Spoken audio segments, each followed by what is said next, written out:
Então feche os seus olhos e vamos orar. Senhor meu Deus e meu Pai, estamos aqui na Tua presença mais uma vez. Ó Senhor, queremos Te louvar pela nossa vida, pelo ar que respiramos, pelos tantos livramentos que o Senhor já nos deu. Oh meu Pai, se estamos aqui hoje não é pelo nosso mérito, pelo nosso esforço, pela nossa inteligência, mas é porque o Senhor tem nos sustentado. Quantos de nós, meu Pai, temos passado por grandes provações, por tentações, e parece que nunca vamos sair desse deserto. Mas, Senhor, nós estamos agora olhando para Jesus, crendo no livramento, crendo que o Senhor não vai nos deixar morrer neste deserto. E desde já Te pedimos perdão. Senhor, perdoa os nossos pecados. Mais uma vez nós temos falhado, nós temos caído em tentação, nós temos desobedecido a Tua voz, a Tua palavra. Mas estamos aqui, meu Pai, crendo no perdão, na misericórdia. A Tua palavra diz que se nós confessarmos os nossos pecados, o Senhor é fiel e justo para nos perdoar. Ó Jesus, por isso derrama o Teu sangue sobre nós. Perdoa-nos, Senhor, purifica a nossa mente. Quantas vezes, meu Pai, nós caçamos o problema, nós vamos atrás das tentações, mas o Senhor hoje está falando conosco para sermos fiéis, para sermos obedientes, porque sempre há uma recompensa para aqueles que Te obedecem. E por isso eu Te peço, meu Pai, nos renove espiritualmente, nos dê a força do Espírito Santo, porque sem Ti nós nada podemos fazer. Nós até tentamos, meu Pai, mas nós sempre caímos nos mesmos erros. E por isso estamos aqui Te pedindo, encha-nos com Teu Espírito Santo. Senhor, essa pessoa que está desempregada, essa pessoa que não está encontrando uma saída, ó Jesus, abre portas, enche o coração dessa pessoa de esperança, de fé, que essa pessoa venha encontrar uma saída, uma oportunidade que está na frente dela, e que o Senhor possa nos abençoar, assim como o Senhor abençoou Daniel, Sadraque, Mesaque e Abednego, que nós saiamos dessa provação mais fortalecidos, mais capacitados e mais parecidos com Jesus. E Senhor, nós queremos nos alegrar também. Não queremos viver a nossa vida nessa amargura, nessa tristeza, nessa depressão. Senhor, alegra o nosso coração hoje, que possamos sentir a Tua paz, que este mundo não pode conhecer. Em nome de Jesus, meu Pai, fica conosco, nos abrace, cuide de nós, ó Deus. Nós estamos aqui entregando nas Tuas mãos todas as nossas preocupações, crendo que o Senhor tem cuidado de nós. Em nome de Jesus que eu oro e Te agradeço. Amém. Glória a Deus. Irmãos, para começarmos a mensagem de hoje, eu quero ler com você uma passagem que está no livro de 1 Pedro, capítulo 4. Olha o que está escrito. Amados, não se surpreendam com o fogo que surge entre vocês para os provar, como se algo estranho lhes estivesse acontecendo, mas alegrem-se à medida em que participam dos sofrimentos de Cristo, para que também, quando a sua glória for revelada, vocês exultem com grande alegria.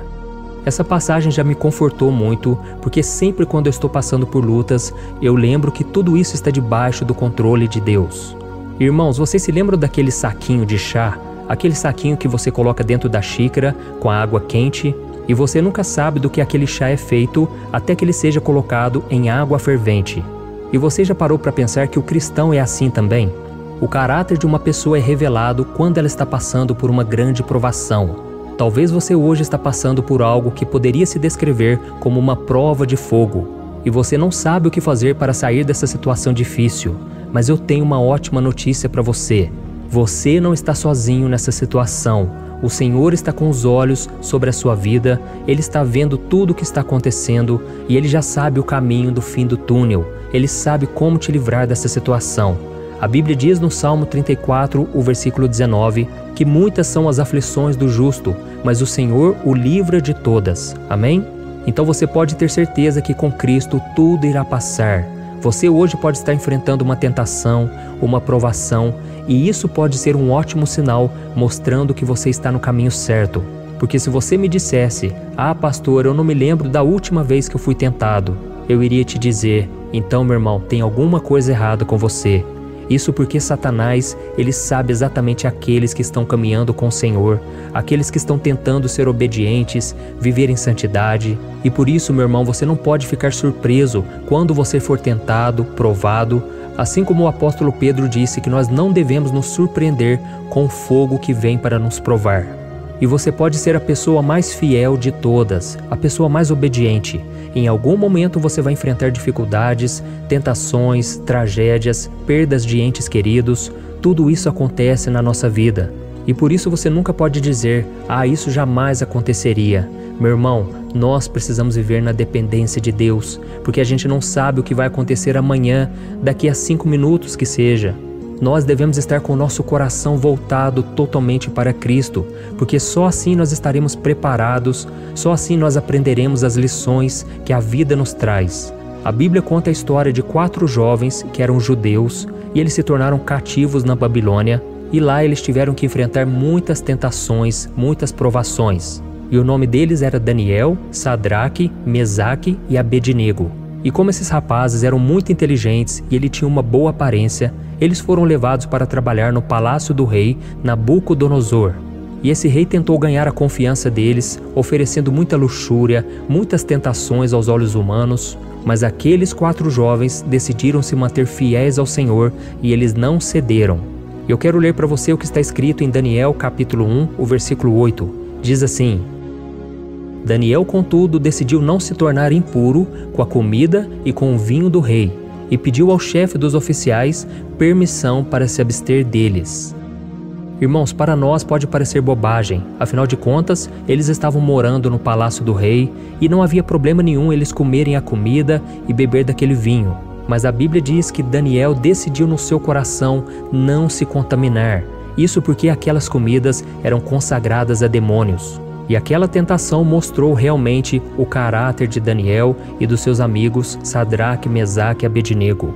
E pode parecer que eles estavam perdendo os prazeres da vida, que eles não estavam curtindo a vida, afinal eles eram jovens. Mas a Bíblia diz que eles foram recompensados. E eu quero ler para você o que está escrito em Daniel capítulo 1, o versículo 17 ao 20. E depois nós vamos orar, ok? Olha o que está escrito. A esses 4 jovens, Deus deu sabedoria e inteligência para conhecerem todos os aspectos da cultura e da ciência. E Daniel, além disso, sabia interpretar todo tipo de visões e sonhos.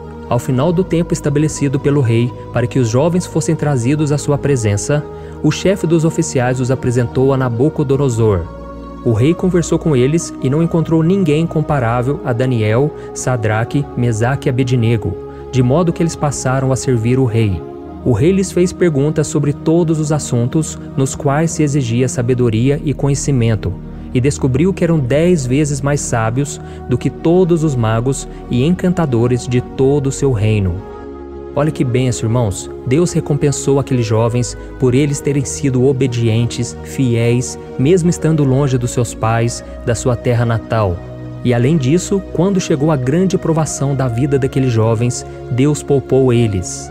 A Bíblia diz que o rei Nabucodonosor um dia fez uma grande imagem de escultura e todos que passassem por perto deveriam se prostrar e adorar ele como se fosse um deus. Mas Sadraque, Mesaque e Abednego foram fiéis a Deus e então o rei lançou eles numa fornalha muito ardente. Só que quando eles foram lançados naquela fornalha, o rei tomou um grande susto porque havia mais um homem junto com eles. Era Jesus. E Jesus estava passeando no fogo com eles, e quando o rei mandou trazê-los de volta, eles saíram daquele fogo e a Bíblia diz que nem um fio de cabelo foi queimado. Isso significa, irmãos, que se você encarar e suportar as tentações que estão surgindo no seu caminho, o Senhor vai te guardar, o Senhor vai te abençoar no seu futuro. Por isso não deixe de orar, de meditar na palavra de Deus e de andar com o Senhor. Porque a Bíblia diz em Tiago capítulo 1 que feliz é o homem que persevera na provação, porque depois de aprovado ele receberá a coroa da vida que Deus prometeu aos que o amam. Amém?